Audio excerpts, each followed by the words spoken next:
Vamos a empezar esta mesa más allá de las cifras de hipertensión arterial y dislipidemia como impulsores del riesgo aterosclerótico. Tenemos 4 exponentes, trataremos que se adapten a la hora y al final se harían las preguntas. Y vamos a llamarle a la doctora Luz Cabral, que es especialista en cardiología, past president de la Sociedad Paraguaya de Cardiología y jefe del Departamento de Cardiología del Hospital Nacional de Itagua. Ella nos hablará del riesgo cardiovascular residual en el paciente hipertenso tratado. Doctora.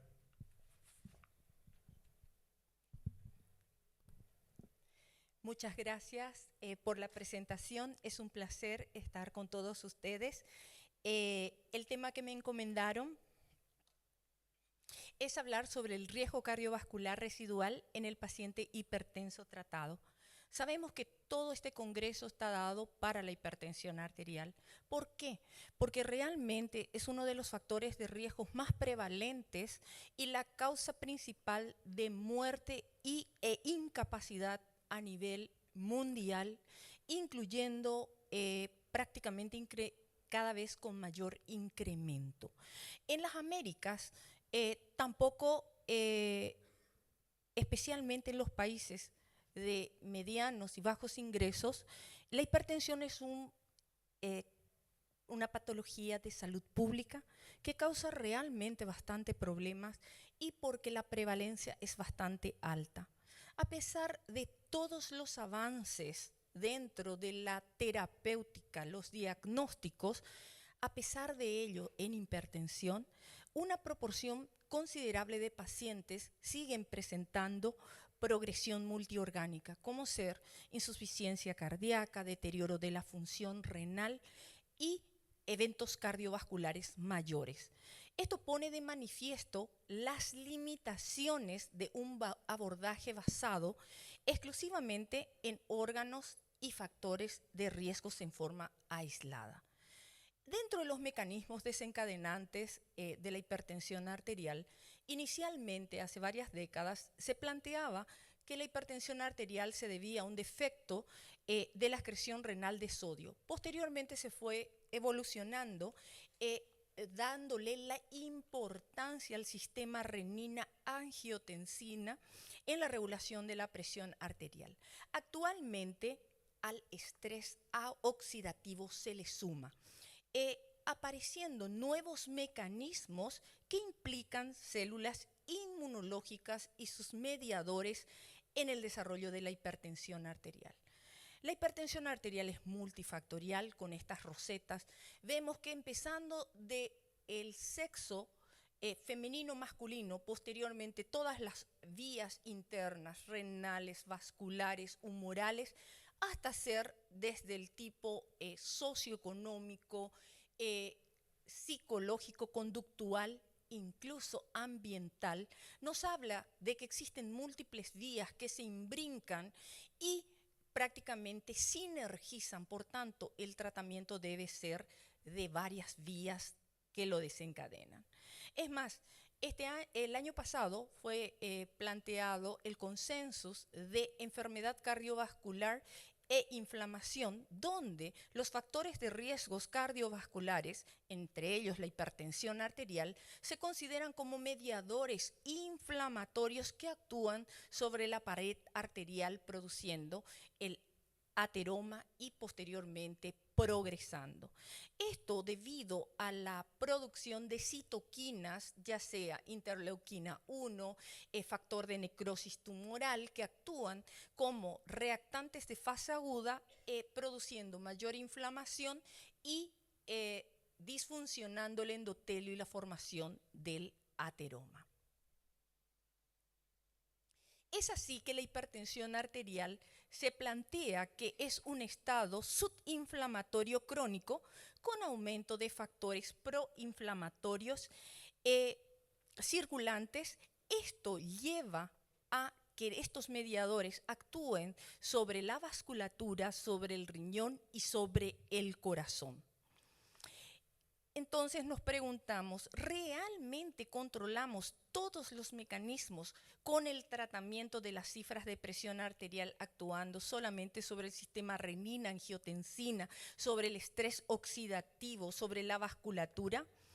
Y en este estudio nos habla de la reducción de riesgo cardiovascular y donde se comparan los pacientes hipertensos tratados versus no tratados, donde se observa que prácticamente la enfermedad subclínica es mayor en aquellos pacientes que manejan una presión arterial mayor a 140/90 y tratados versus aquellos pacientes que tienen mayor de 140/90 y aún no han sido tratados, demostrando el mayor riesgo de evento cardiovascular relacionado con la enfermedad subclínica. Y en esta imagen, sobre todo, se observa en la línea amarilla cómo la progresión de la enfermedad libre de eventos, la sobrevida libre de eventos cardiovasculares es mucho menor en los pacientes hipertensos tratados y no controlados.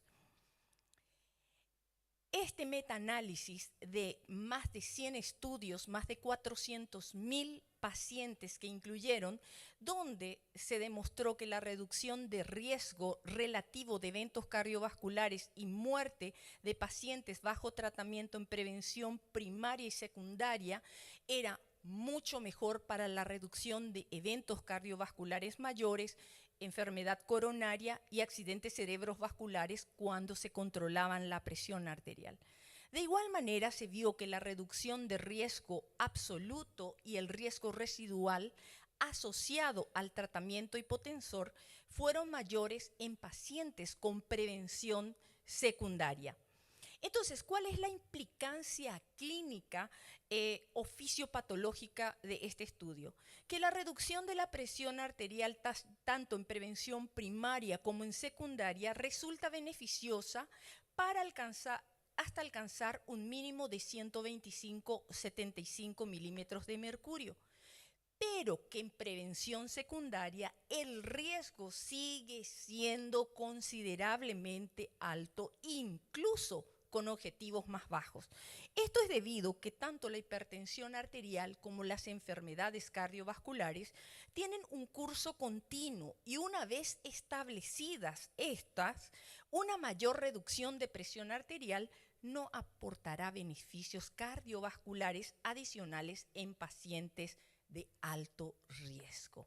Este año fue publicado las guías de cardio-reno-metabolismo que nos hablan de una mirada para la comprensión más estrecha de la interrelación biológica que existe entre el corazón, riñón, metabolismo y tejido adiposo.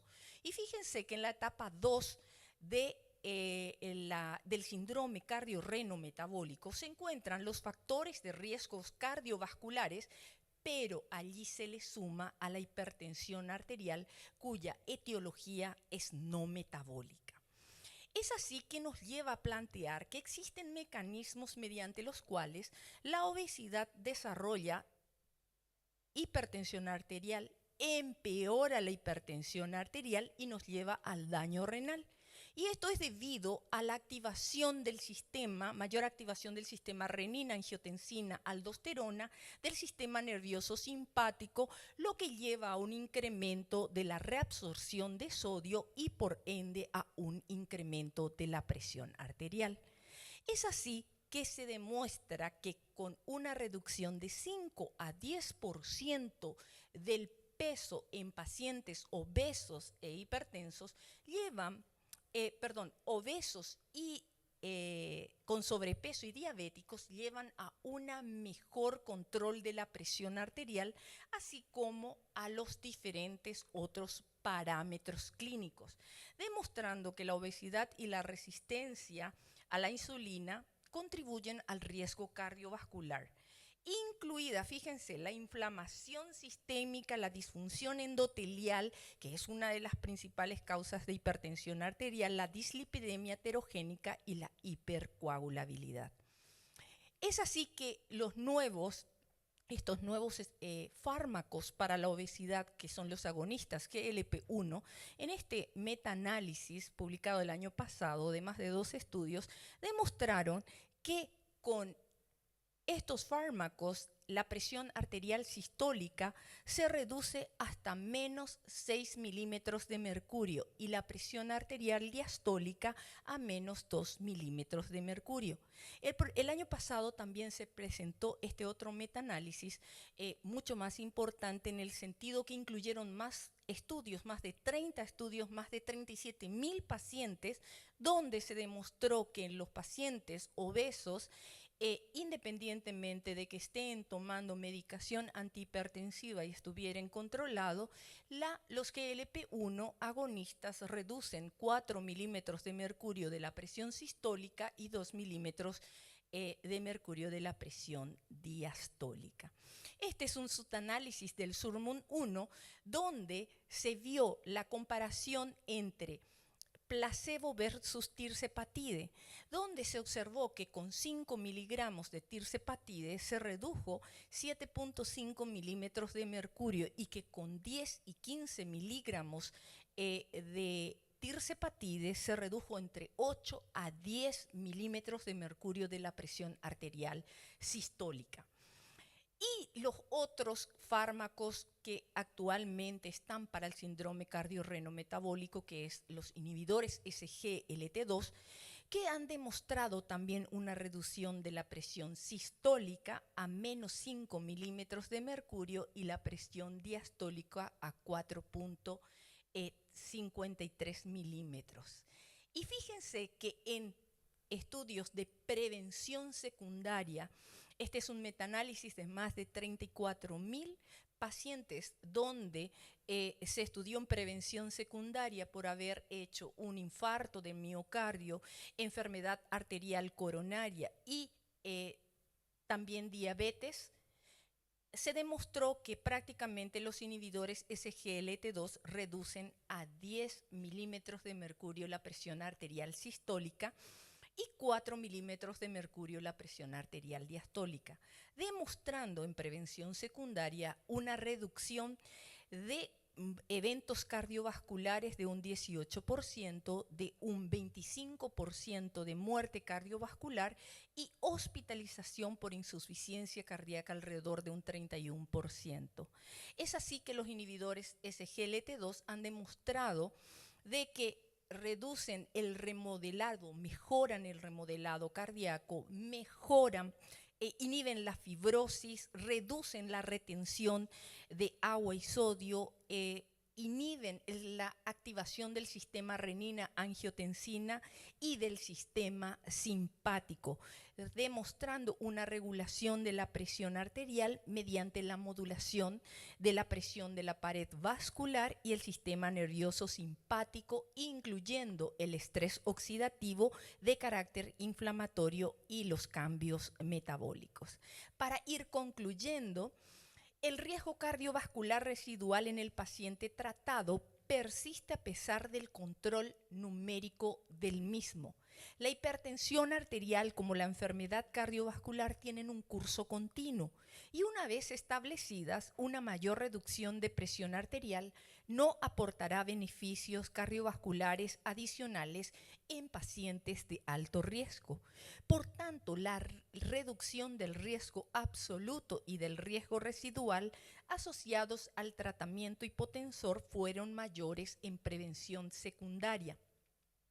Es así que nos lleva a la conclusión que debemos mejorar los factores de riesgos todos para modificar el continuo del riesgo residual. Muchas gracias.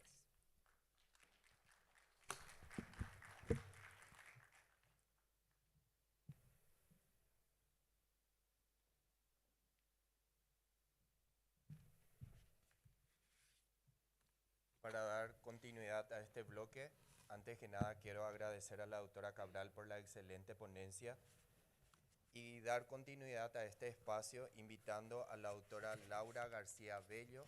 Ella es especialista en medicina interna, especialista en cardiología y vicedirectora del Consejo de Cardiopatías en la Mujer de la Sociedad Paraguaya de Cardiología y Cirugía Cardiovascular. Bienvenida, doctora. Ella abordará el tema hipertensión arterial, lípidos y daños de órgano blanco. ¿Cuándo intensificar aunque el LDL no parezca tan alto? Doctora, bienvenida.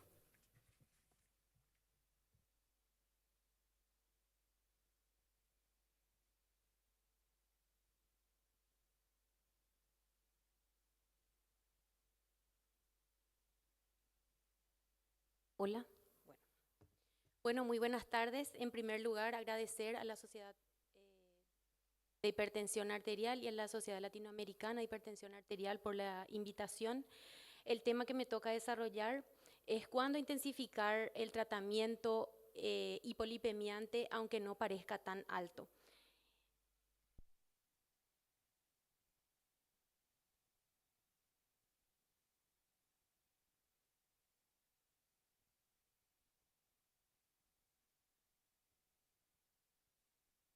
Bueno, me gustaría comenzar viendo un paciente que vemos en nuestro consultorio todos los días. Es una rutina para nosotros. Vemos un varón de 63 años, contador, hipertenso desde hace 8 años, que acude con una presión arterial de 150/82, con un índice de masa de 31. No es diabético, no es tabaquista y viene con un LDL de 104 miligramos por decilitro. Ahora, estamos tranquilos cuando el LDL de este paciente, que no supera los 130 miligramos de mercurio por decilitro, viendo su ecocardio, tiene una hipertrofia del ventrículo izquierdo, tiene una albuminuria y tiene un filtrado glomerular de 68 ml por minuto. Teniendo en cuenta que un mismo LDL no es igual a un mismo riesgo, teniendo en cuenta dos pacientes, un paciente A y un paciente B, el paciente A con un LDL de 100, de 35 años, sin hipertensión, sin daños de órganos blancos, y tiene un riesgo estimado a los 10 años de 0,6%, y el paciente B de 63 años, hipertenso y con evidencia de daño, con una hipertrofia ventricular izquierda, con una albuminuria, tiene ya un riesgo estimado de 13,9%. Aquí tenemos que tener en cuenta que no tratamos un número, tratamos la probabilidad de un evento. La hipertensión arterial no solo acompaña al LDL, esta combinación crea el terreno biológico para que el LDL sea más dañino. Hay un estrés parietal, esto genera disfunción endotelial, entrada y retención del LDL. Esto causa una inflamación y ahí se produce la placa y empiezan los eventos, las trombosis, ¿verdad? Entonces, tener en cuenta que la hipertensión arterial amplifica la heterogenicidad del LDL. La reducción relativa del riesgo es constante. Lo que cambia en la hipertensión con el daño del órgano blanco es el beneficio, y tenemos que por cada disminución de 39 miligramos por decilitro de LDL, vemos un 22% menos de eventos cardiovasculares mayores. Entonces, si el riesgo basal es menor en un paciente que no tiene factores de riesgo, vemos que en un paciente que ya tiene hipertensión, daño de órgano blanco, la probabilidad inicial de eventos es mayor. En cambio, en este paciente el beneficio va a ser mayor. Siempre tenemos que ver estatinas de alta intensidad o una reducción de más del 50% de lo esperado. Y controlar el perfil lipídico a las 4 o 12 semanas luego de intensificar el tratamiento. Cuando el órgano blanco habla, el LDL debe bajar más, teniendo en cuenta cuáles pueden ser los órganos que nos pueden alertar. El corazón, podemos encontrar hipertrofia ventricular izquierda, strain longitudinal alterado, insuficiencia cardíaca o fibrilación auricular. En el riñón, tener en cuenta la albuminuria o disminución del filtrado glomerular. En el cerebro podemos tener un aiteo, lesiones de la sustancia blanca, daños vascular cerebral.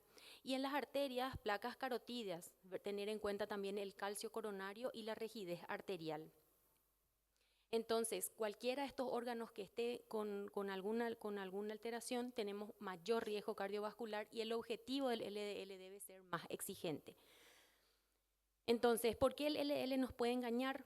Porque una cifra aislada no resume una exposición acumulada. Tenemos 3 motivos, porque una exposición acumulada importa mucho cuánto es el valor del LDL del paciente y durante cuánto tiempo estuvo expuesto este paciente a ese valor elevado de LDL. En el segundo motivo, el riesgo residual, en hipertensión, en enfermedad renal, se mantiene el riesgo aunque el LDL parezca aceptable. Y hay marcadores ocultos que tenemos que tener en cuenta como el dosaje de LPA, ApoB y score de calcio, que nos pueden ayudar a reclasificar el riesgo, una forma de buscar lo que no estamos viendo. Entonces el LDL actual no define por sí solo el riesgo. El objetivo del tratamiento de un paciente depende del riesgo global. Los objetivos prácticos del LDL según el riesgo del paciente, si el paciente viene con riesgo bajo o moderado, ¿verdad? Sin factores de riesgo, no hay daño de órgano blanco, entonces podemos tener un LDL menor a 100, podría ser nuestra meta. Si el paciente ya tiene un alto riesgo, ya es hipertenso, ya es diabético, ya tiene enfermedad renal o tiene factores de riesgo, ya nuestra meta sería menos de 70 o reducir más del 50% del valor inicial. Si el paciente viene con muy alto riesgo, más del 55, tenemos que disminuir a menos de 55. Y si es un riesgo extremo, cuando hay recurrencias de algún evento vascular en menos de 2 años, por ejemplo, pese al tratamiento máximo tolerado, debemos de ser muy agresivos y obtener un valor de LDL menor al 40. Entonces, a mayor riesgo, el objetivo del LDL debe ser más bajo y también la intensidad del tratamiento debe ser más elevada. En cuanto a las imágenes, cuando ya tenemos una placa carotidia, por ejemplo, en este caso una placa carotidia documentada, nosotros debemos aquí intensificar el tratamiento porque ya estamos viendo aterosclerosis.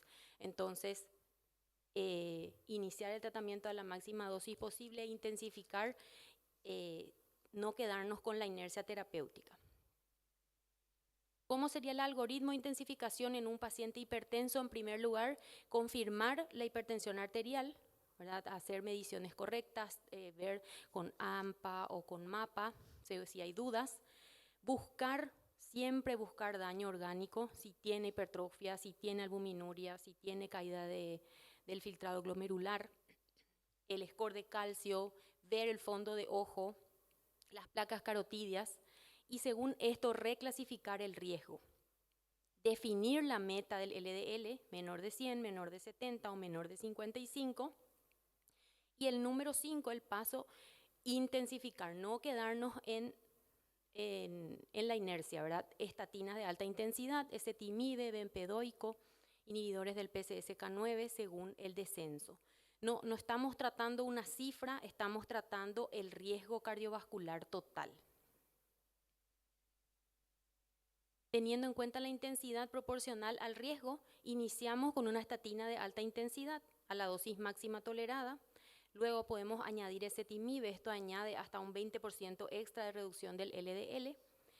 Podemos también utilizar los inhibidores del PCSK9 o el ácido bempedoico y también el inclisiran y las nuevas drogas que tenemos actualmente. ¿Cuándo mirar más allá del LDL?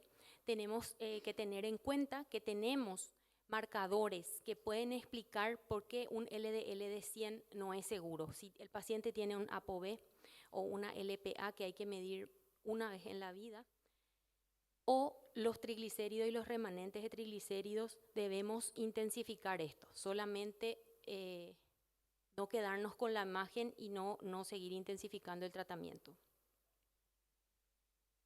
Con respecto a la integración de la Guía Hipertensión 2026, integra todo, lípidos, riñón, cerebro y corazón, ¿verdad? La meta de la presión arterial debe ser 130/80, individualizar según la fragilidad, según la edad del paciente o hipotensión ortostática, ver el el cociente albúmina-creatinina en todos los pacientes hipertensos. Esto nos va a ayudar a detectar daño temprano y también nos ayudaría a reclasificar el riesgo y utilizar los scores de riesgo en prevención primaria, estimar el riesgo cardiovascular con la escala PREVENT, ¿verdad?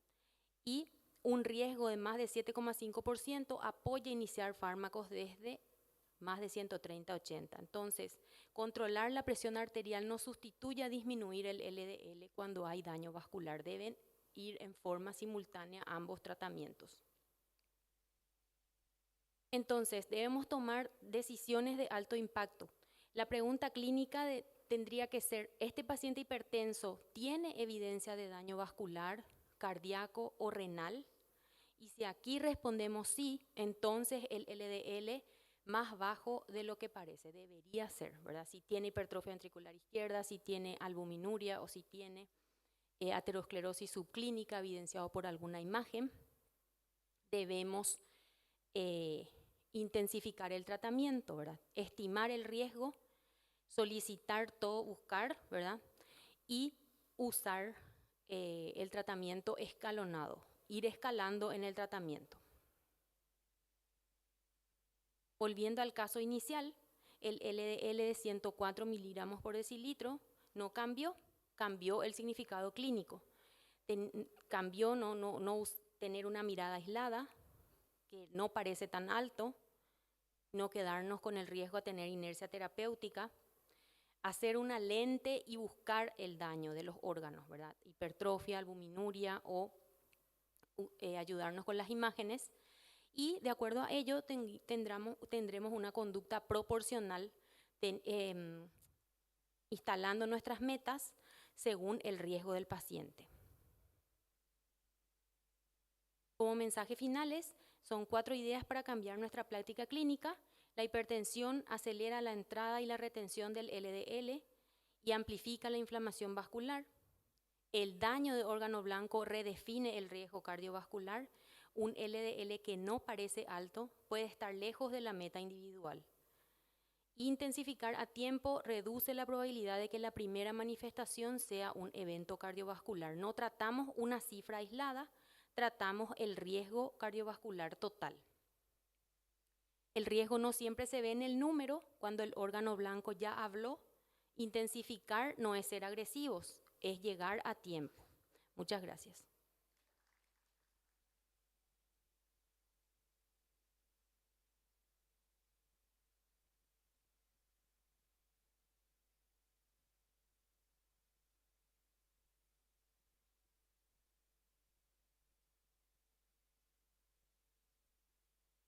Muchas gracias, doctora Laura. Muy enriquecedora su presentación. Ahora pasamos a pedirle al doctor Agustín Ramírez, quien es especialista en medicina interna, forma parte del staff de la Fundación Favaloro, de la unidad de hipertensión y de la unidad metabólica. También es participante del Hospital Universitario. Es PAS presidente de la Sociedad Latinoamericana de Hipertensión Arterial y autor de varias publicaciones en revistas de referencia y capítulos en más de 15 libros relacionados con la hipertensión arterial. El doctor nos va a comentar sobre pared arterial e hipertensión, su relación con el ácido úrico y el riesgo cardiovascular. Doctor.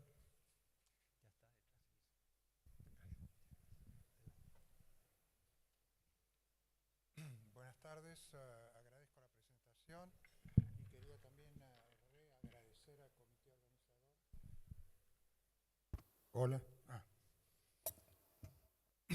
O sea que nuevamente agradezco la presentación y al comité organizador por estar presente, permitirme estar presente en estas charlas. En el día de hoy ese es el desarrollo que vamos a hacer. Vamos a empezar viendo algunas relaciones que tiene el ácido úrico, en este caso con la insulinoresistencia, que se fue ya mencionando, el estrés oxidativo. Estamos yendo por la izquierda, de arriba hacia abajo, estrés oxidativo, la presencia de hipoquinas y modulaciones hormonales en la parte de la derecha arriba, disfunción endotelial, proceso inflamatorio, la disfunción mitocondrial y el metabolismo de lípidos, que va a favorecer la aparición de la insulinoresistencia y la disfunción metabólica. A su vez, también cuando los niveles de ácido úrico están elevados, van a tener un impacto sobre la función renal, que va a alterar también la rigidez de la pared arterial por disfunción endotelial, con lo cual va a haber daño no solamente a nivel renal, sino también a nivel cardíaco, aumentando el riesgo cardiovascular y por lo tanto también la mortalidad. O sea que uno puede, con relación a la hipertensión arterial, ver que hay una relación con el ácido úrico y intermedio entre ellos está la hiperinsulinemia, la activación del sistema renina-angiotensina-aldosterona, la actividad simpática, que está elevada, que va a favorecer el aumento de la presión arterial y a su vez, por lo tanto, la rigidez de la pared arterial, que se va a ver aumentado. Y como signo de pregunta, ¿es el ácido úrico realmente un factor de riesgo a través de la disfunción endotelial, la proliferación del músculo liso, el proceso inflamatorio, de favorecer también o potenciar el efecto de la hipertensión sobre la rigidez de la pared arterial? Con relación a ello, recordamos, un poco fue mencionado, esta es la pared arterial en función de la primera década, a partir de la tercera década y de la cuarta década, y fíjense ustedes cómo el endotelio se va alterando con el aumento del espesor íntima media, la aparición del esbozo de lo que va a ser la placa aterosclerótica y la placa que vamos a tener que saber si es estable o es vulnerable.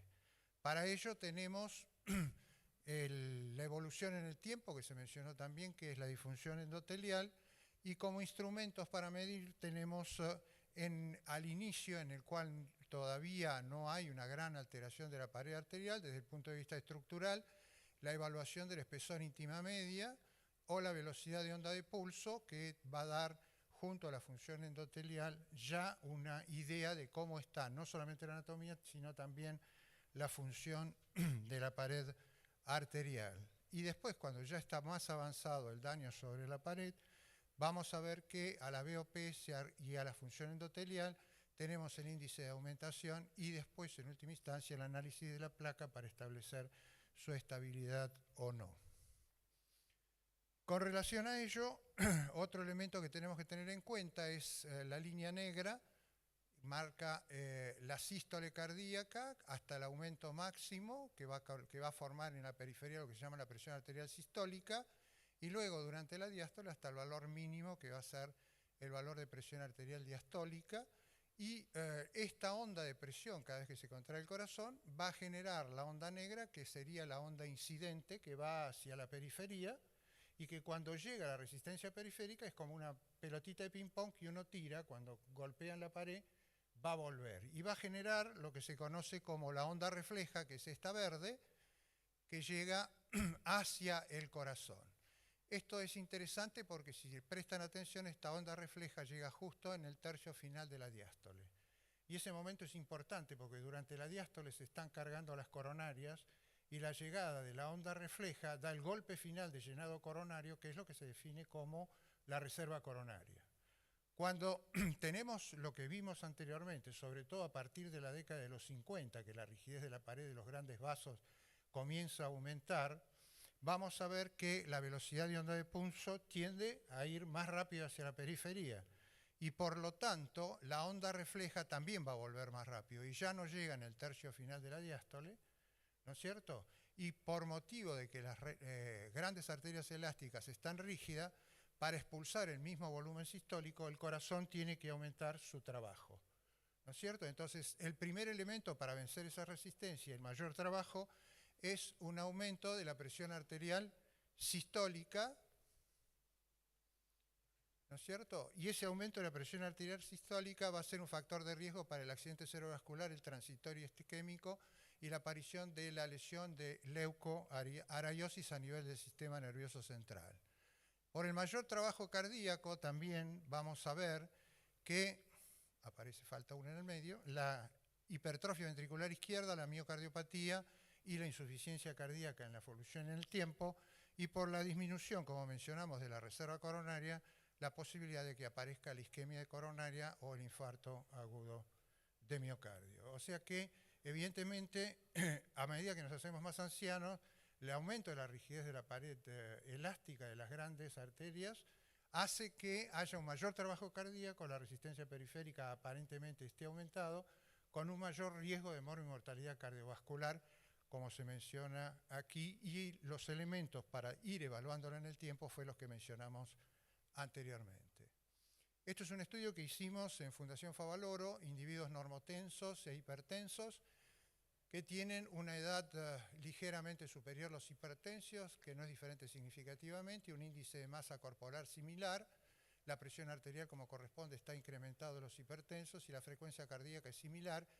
Fíjense en ustedes que la velocidad de onda de pulso en los hipertensos ya está aumentada significativamente en estos individuos y fíjense en ustedes los valores de presión arterial, no es que son moderados o severos con su hipertensión arterial, sino que ya el impacto está apareciendo y esto es lo que nos está diciendo, como se mencionó en la charla anterior, no quedarse mirando ese valor, bajar la presión, sino que buscar todos los otros elementos que vienen acompañando a la hipertensión arterial.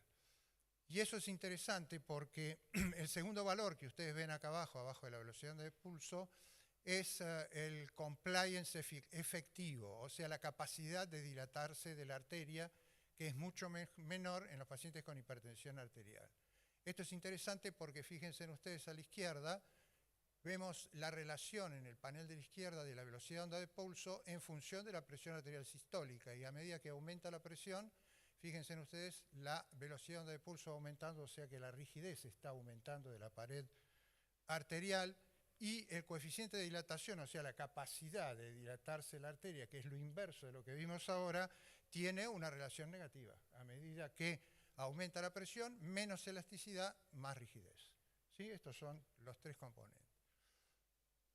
Entonces, fíjense en ustedes que estuvimos hablando hasta ahora de velocidad de onda de pulso, rigidez de la pared arterial, consecuencia fundamentalmente e inicialmente de la aterosclerosis, ¿no es cierto? Y acá tenemos un grupo de 242 varones y 160 mujeres que tienen una presión arterial que es muy parecida, con un índice de masa corporal similar y una edad similar, y sin embargo la velocidad de onda de pulso en estos individuos está alrededor del valor de normalidad. Pero fíjense en qué interesante, cuando uno hace los coeficientes de correlación de la velocidad de onda de pulso, con el elemento que nos interesa en el día de hoy, hay una alta significancia en la correlación, no solamente en todos los individuos en su conjunto, sino también con los varones y con las mujeres.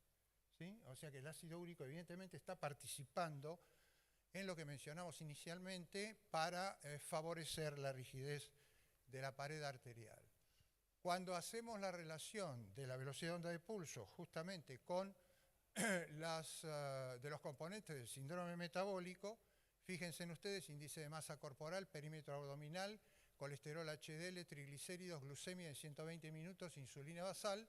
En la población total tenemos una buena correlación en todos. Cuando analizamos las mujeres con una glucemia normal o mayor a 100 miligramos por ciento, todas muestran una excelente correlación con la velocidad de onda de pulso, mientras que en los varones esto no es tan claro y una buena correlación sí con el perímetro abdominal y una correlación más baja, aunque no significativa, en todos los individuos con relación al índice de masa corporal y la glucemia. O sea que nuevamente atención con las mujeres. Hoy esta mañana tuvimos una charla de que ellas son diferentes no solamente por lo que vemos, sino por lo que no vemos también, y eso hay que prestarle atención y hay que tener en cuenta. Y esta es la correlación, cuando uno toma toda la población, de los valores de la velocidad de onda de pulso en función de la concentración del ácido úrico sérico, y fíjense en ustedes que la correlación es excelente en toda la población. O sea que la relación está dada, atención con el ácido úrico, en función de ello, porque también es un marcador de riesgo cardiovascular. Después vamos a ver un poquito si eso se mantiene así o es diferente. Cuando vemos los eventos cardiovasculares, fíjense en ustedes, hay una relación con la hiperuricemia que es significativa, también con la edad, también con el género, con los varones en este caso, y después con las alteraciones metabólicas como la diabetes mellitus, con la hipertensión arterial y también con el índice de masa corporal. O sea que todos están complotándose entre ellos. Y si uno mira y se cierra los ojos y se pregunta todas las cosas que vemos, el ácido úrico, la hipertensión arterial, la diabetes y el índice de masa corporal, o sea, la obesidad, todos confluyen a una sola cosa, que es LDL y estrés oxidativo. Y LDL más estrés oxidativo es placa aterosclerótica y es lo que vimos en la primera diapositiva, que pasa después fisiológicamente de la década de los 50, pero puede aparecer prematuramente. Y eso es otra de las cosas que debemos tener en cuenta. Esto es con relación ahora a la mortalidad y nuevamente la hiperuricemia aparece con un valor significativo junto a la edad y también nada más que con ellos dos. Y cuando uno toma el ácido úrico, porque la discusión de siempre es, para gota uno sabe que tiene que tener 7 o más. Y la discusión de toda la vida fue, ¿tiene 7 o más con sintomatología o sin sintomatología para decidir si uno va a tratar o no? De todos los estudios en general, para riesgo cardiovascular, se considera que en los varones el valor que mayor a 6 miligramos por ciento ya debería ser tratado. Y en las mujeres cuando es igual o mayor a 5 miligramos por ciento. ¿Sí? Acá lo que hicieron es, se dividieron en cuartiles, menores de 5, el cuartil 1, que es el que está acá arriba, y contra este se va a comparar todo, el cuartil 2 entre 5 y 6,59, el cuartil 3, 6,60 a 8,14, y el cuartil 4, que está en rojo, es mayor de 8. Y fíjense en ustedes qué es lo que sucede. Comparado con el basal, hay una progresión en el tiempo que hace que cuando llegue a un valor igual o mayor a los 8 miligramos por ciento, ya el riesgo es 3 veces más de tener la morbimortalidad que estamos mencionando hasta ahora. O sea que evidentemente hay que enfocar el tratamiento y hay que tener en cuenta este otro elemento también. Con relación a las terapéuticas en hipertensión arterial, este es un grupo de pacientes con hipertensión arterial y diabetes que fueron tratados con metformina, estaban tratados con metformina y amlodipina, y para ajustar los valores de presión arterial se agregó, para la diabetes se incrementó la dosis de metformina para lograr el objetivo en glucemia, y para la presión arterial, viendo el efecto, como se mencionó anteriormente, de los SGLT2 para reducir presión arterial, se agregó canagliflozina en este caso, que está representado por los puntos negros, y los puntos vacíos es el perindopril. Sobre la presión arterial sistólica, medida por monitoreo ambulatorio de presión arterial, a los 3 meses los dos bajan igual la presión arterial, pero a los 6 meses la eficacia del perindopril es mayor y se mantiene la de canagliflozina, manteniendo sobre la presión arterial distólica a los 3 y 6 meses un efecto similar, pero cuando medimos la presión arterial central, siempre perindopril tuvo un efecto mayor que el SGLT2. Y cuando vamos a ver qué es lo que está pasando con la velocidad de onda de pulso, fíjense en ustedes que tanto para perindopril en negro, en condición control, o en gris la canagliflozina, a los 6 meses hay una reducción similar y significativa en ambos grupos. Y eso es la capacidad que tiene el SGLT2 de facilitar la excreción de ácido úrico, no solamente de sodio, sino también de ácido úrico a nivel renal. Y fíjense en ustedes, en el panel de la izquierda, teniendo una eficacia similar, lo que hicimos es corregimos el efecto reductor de la velocidad de onda de pulso a través de la corrección por la reducción en presión arterial. Y entonces se vio que con perindopril, estas son las condiciones control, fíjense en ustedes que la caída, no hay cambios, una vez que uno corrige de la condición basal, no baja más la presión arterial, o sea que el 100% del efecto que está haciendo el perindopril es por la reducción de presión arterial. Cuando uno hace lo mismo con el SGLT2, fíjense en ustedes que hay una remanencia aún más de caída que probablemente sea el efecto que habíamos mencionado anteriormente, que nosotros en el trabajo relacionamos con el aumento del ácido úrico.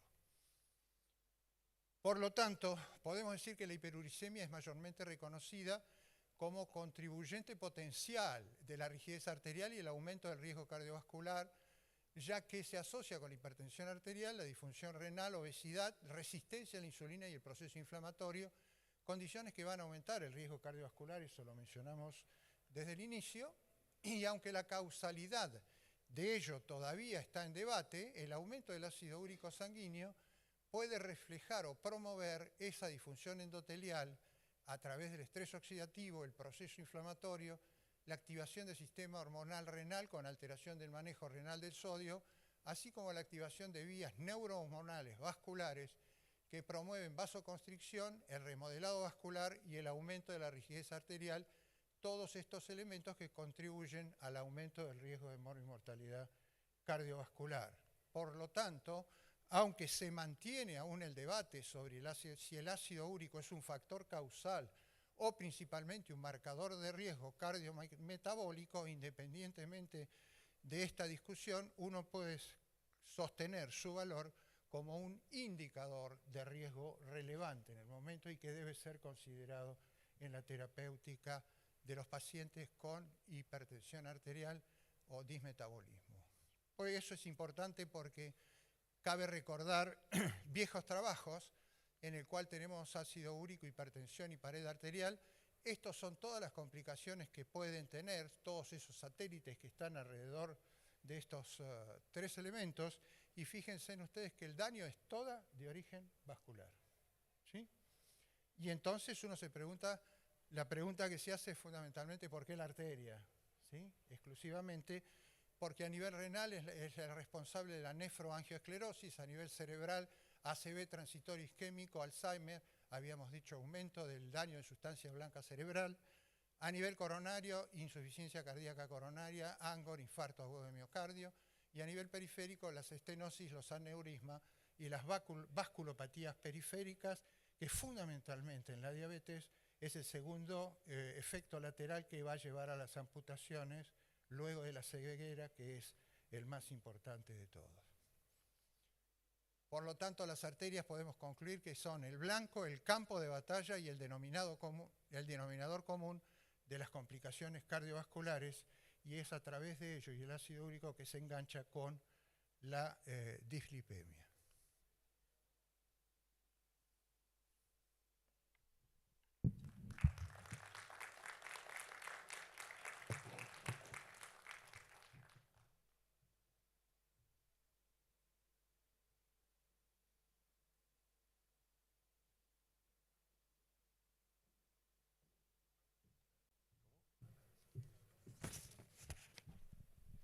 Muchísimas gracias al doctor Ramírez. A continuación recibimos al doctor Alberto Lorenzati.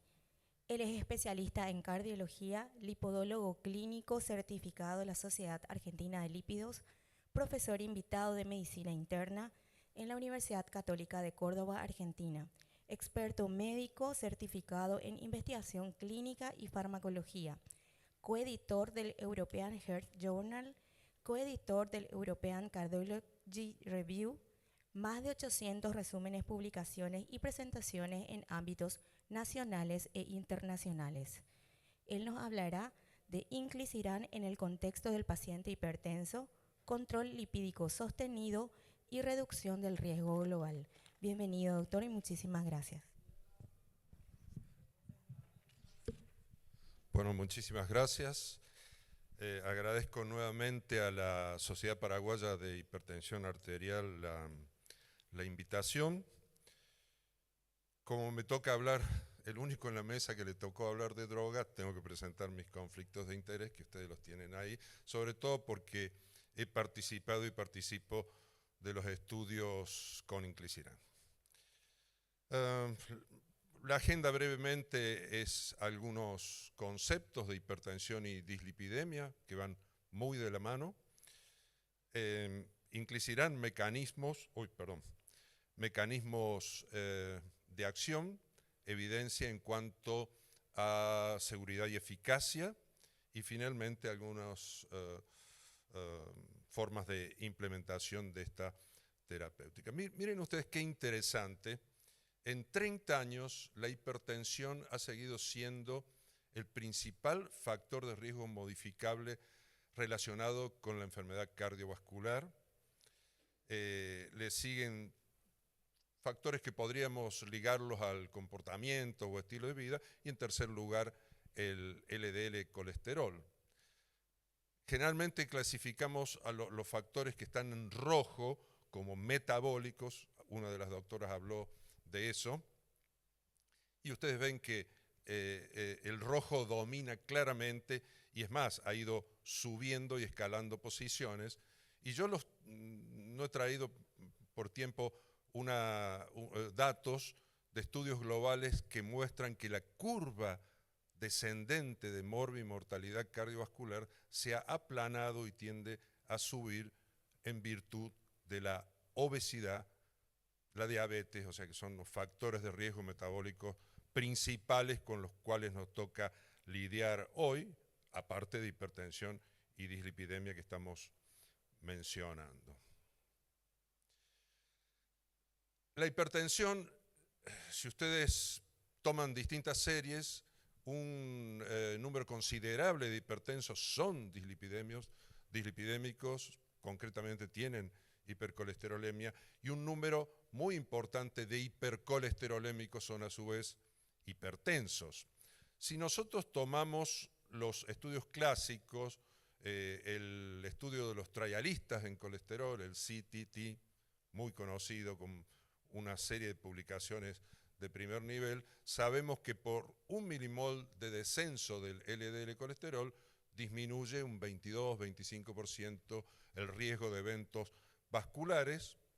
Podríamos decir que por 10 milímetros de mercurio de descenso en la presión arterial también hay una reducción notable en impacto en términos de eventos cardiovasculares, y este es un trabajo, esos son simplemente la conclusión, muy elegante de Brian Ferencz. Brian Ferencz es un autor británico que estudia mucho randomización mendeliana, muchos estudios genéticos, y acá él trasladó lo que significa tener de por vida 1 milimol menos de LDL y 10 milímetros de mercurio menos de hipertensión, de presión arterial, perdón. Eso impacta en un 78% de reducción de la posibilidad de eventos cardiovasculares a lo largo de la vida. O sea, nos toca manejar hipertensión. Esta mañana se insistió mucho que solo el 20% de los hipertensos están controlados. Bueno, ustedes saben que solo el 20% de los pacientes que tienen que tener una meta de LDL de acuerdo a las guías, por ejemplo, en prevención secundaria, que serían menos de 55, lo logran. O sea, son patologías que van muy de la mano, y esto nos toca analizar ahora. Hay estudios clásicos, el de la izquierda es el ASCOT y el de la derecha el HOPE, mostrando que disminuir la presión arterial, disminuir el LDL en pacientes hipertensos trae beneficios claros. El ASCOT era hecho con atorvastatina, y fíjense ustedes que hubo una disminución del 36% de eventos cardiovasculares. Atorvastatina en pacientes hipertensos. Entramos ahora de lleno a la inhibición PCSK9, cuando la PCSK9, que es una proteína circulante, está muy activa en calidad, en cantidad, se une al receptor LDL, el receptor internaliza la partícula LDL, pero todo ese conjunto se degrada, se destruye, se pierde un receptor, se pierde la partícula de LDL. Pero cuando la cantidad y funcionalidad de PCSK9 está disminuido, por ejemplo, con alguna variante genética, por ejemplo, con una terapéutica, esto hace que muchos receptores LDL tomen la partícula de LDL, la degraden y vuelvan a la superficie, y se recicle esto más o menos 100 veces en las 24 horas, lo que hace que haya más receptores y mayor posibilidad de bajar el LDL colesterol. ¿Cuál es el mecanismo de acción del inclisiran, que es una pequeña molécula de interferencia del ARN mensajero? Uno de los nuevos fármacos que realmente significan un gran paso adelante en términos de control de diversas patologías. En una mesa anterior se habló del silebesiran, una molécula de interferencia del ARN mensajero para el angiotensinógeno. Nosotros estamos participando del estudio de eventos que se llama CENIT, un estudio muy interesante, y así, y hay en todos los aspectos para bajar la ApoC3, ANGPTL3, que después en todo caso en las preguntas podemos aclarar algo de esto. Estos son los elementos que juegan en esto de la actividad del inclisiran o cualquier sirna, molécula pequeña de interferencia del ARN mensajero. Es una doble hebra, una hebra es la guía, la otra es pasajera, está conjugada con GalNAc. El GalNAc es lo que le permite introducirse en el hepatocito. Sin GalNAc, triantenario no se introduce en el hepatocito, se conjuga con el receptor de Asia-glicoproteínas y luego en el citoplasma, en el interior de la célula, sucede lo que yo comento ahora a continuación. En primer lugar, gracias a la actividad de este receptor se introduce esta doble cadena, luego se degrada el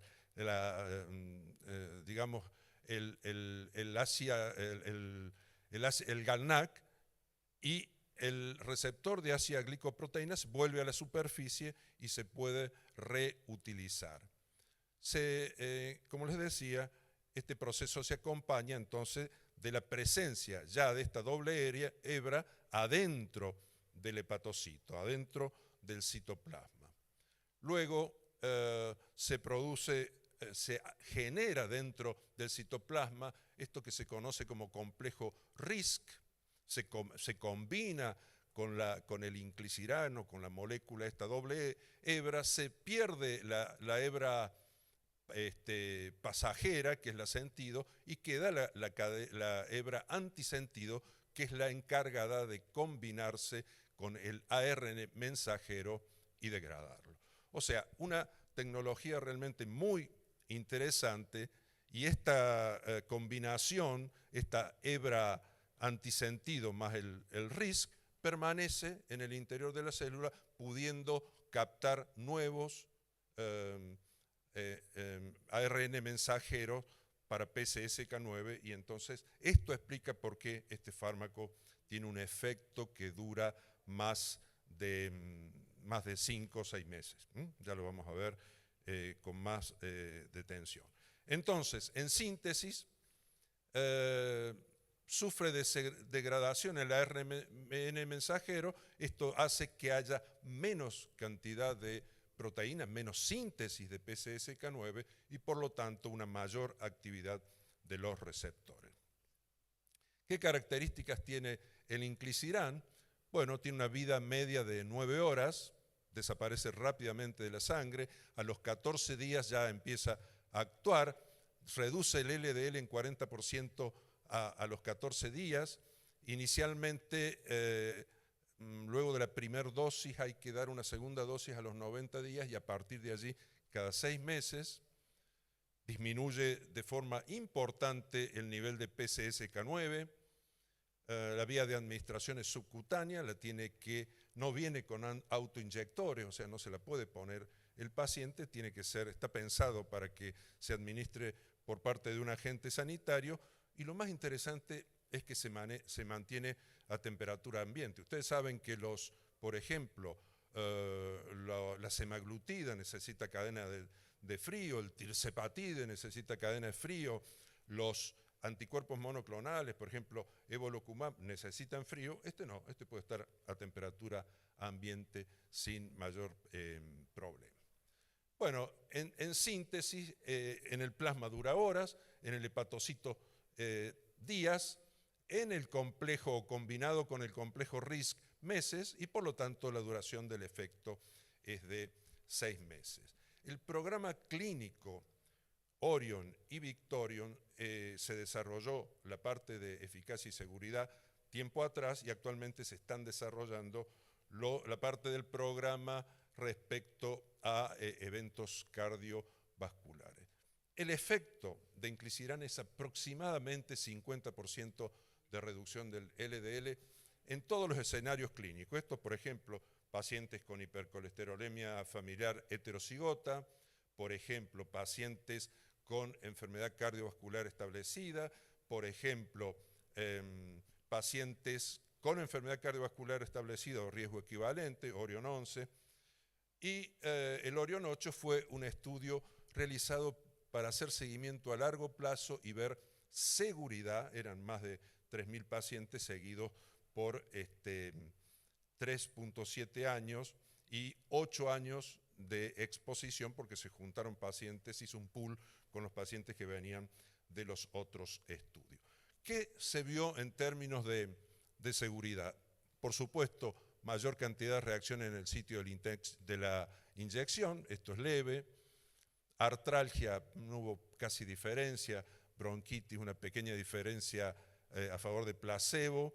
No hubo hiperuricemia, no hubo diabetes, no hubo alteraciones renales, ni hipersensibilidad conocida, y tampoco necesita de ajuste de dosis en insuficiencia renal.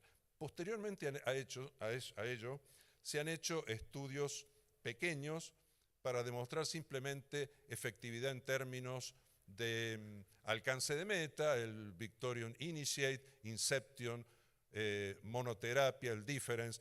No les voy a hablar en detalle de cada uno, pero en general el grueso de los pacientes alcanzan las metas de acuerdo al riesgo y un LDL en un descenso de aproximadamente 47-50%.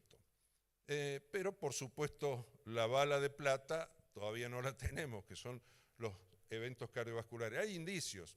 Haciendo un pool de los estudios Orion 9, 10 y 11, el doctor Rey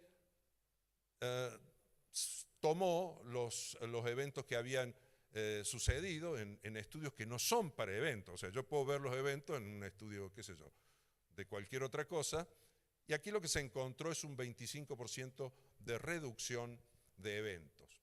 No sabemos si eso va a ser lo que van a dar los 3 estudios que están corriendo, que es el Orion 4, Victorion 1 de prevención primaria, Victorion 2 de prevención secundaria. Ustedes los tienen allí, son miles de pacientes, los resultados estarán para los próximos 2 años seguramente. Para concluir, entonces, presión arterial y LDL son causa muy común de exposición acumulada que deben abordarse conjuntamente, no olvidarse de eso, no creer que, como el ejemplo que dio la doctora, me gustó mucho, el individuo ese que era hipertenso, pero tenía LDL 100 y ahí estaba en un gris. El inclisiran nos otorga un 50% de descenso del adicional y sostenido del LDL. La administración es mes 0, mes 3 y después cada 6 meses. Finalmente, los estudios Orion de seguridad y eficacia, los de alcance de meta, demuestran que realmente se logran objetivos, y por supuesto la reducción de MACE, lo que nos gusta llamar la bala de plata, todavía no la tenemos, pero ¿por qué no la tendríamos si todo lo que ha bajado LDL hasta aquí, ácido bempedoico, ezetimibe, bueno, ni que hablar de estatinas, los inhibidores monoclonales del PCSK9 han demostrado ser efectivos? Por lo tanto, a mí me parece que es una cuestión de tiempo y ojalá estos fármacos bajen de precio para poder disponerlos. Cuando empezamos a hablar de utilización de combinaciones, el ezetimibe se usaba más o menos en el 5% de los pacientes en todas las series. Bueno, hoy se usa en un 20 a 25%. Todavía los inhibidores de PCSK9 se usan en un 2, 3%, exagerando, de los pacientes, no más que eso. Y yo personalmente estoy convencido que es una cuestión económica, aunque a los pacientes no les gustan las inyecciones y por eso se han desarrollado, yo dije esta mañana, ya está aprobado en Estados Unidos, un inhibidor de PCSK9 oral con potencia similar o inclusive superior a estos inyectables. A lo mejor cuando los orales estén en el mercado, estos fármacos disminuyan de precio. En mi país pasó que la semaglutida era carísima hasta que apareció una copia y entonces bajaron todos los precios. Pero lo importante es que estas herramientas lleguen a los pacientes. Primero, nosotros estar convencidos de la importancia de bajar LDL y las otras lipoproteínas que contienen ApoB, y segundo, que podamos hacer que nuestros pacientes sean adherentes a esta terapia, que es para ser adherente. 2 inyecciones al año, ¿qué cosa nos puede producir mejor adherencia que eso? El problema es el costo, digamos, la accesibilidad, así que bueno, esperemos que en un futuro eso cambie radicalmente. Bueno, muchísimas gracias.